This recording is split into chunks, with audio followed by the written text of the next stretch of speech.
touch.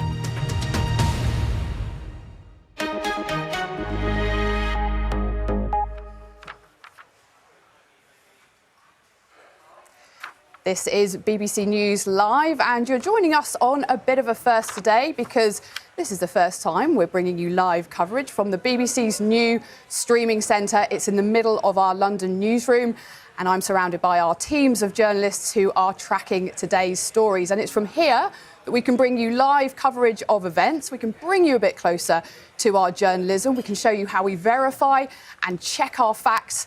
And I'm surrounded by many very experienced journalists to help walk us through and explain why stories matter. Now, we're going to be bringing you coverage in the next few minutes of an event that's happening today. And it is a speech by the Conservative Party leader, Kemi Badenoch. And she's going to be talking about a subject which has been really contentious in UK politics in the last few years. And that is because she's about to set out plans to look at whether the UK should pull out from the European Convention on Human Rights. That's the ECHR for short. We're going to be hearing from our political teams to just explain the significance of this. And we can join now Chris Mason, who's our political editor. He's going to be getting a front row seat at that speech today, and he's joining us from the venue now. Hi, Chris. How's it going? Hello. Yeah, fine, thank you. Hello and welcome to the Royal United Services Institute. We're on Whitehall, Downing Street's just across the road.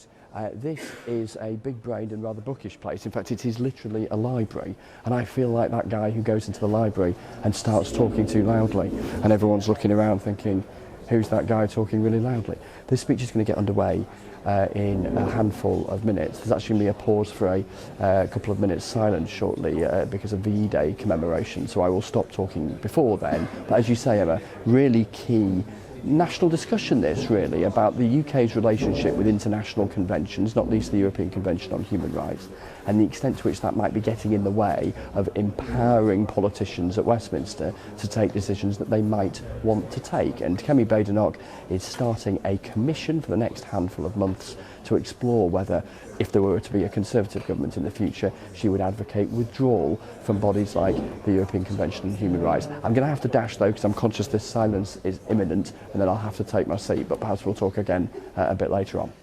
All right, thanks, Chris. Hopefully we didn't disturb people in that nice, quiet environment there too much. Well, as Chris was saying, this is something which critics of the ECHR feel is getting in the way of the UK's national interest, that it's blocked things in the past that the government wants to do. But let's hear a bit more about the position on this from the Conservatives. Chris Philp, the Shadow Home Secretary, he's been speaking to the Today programme earlier. He was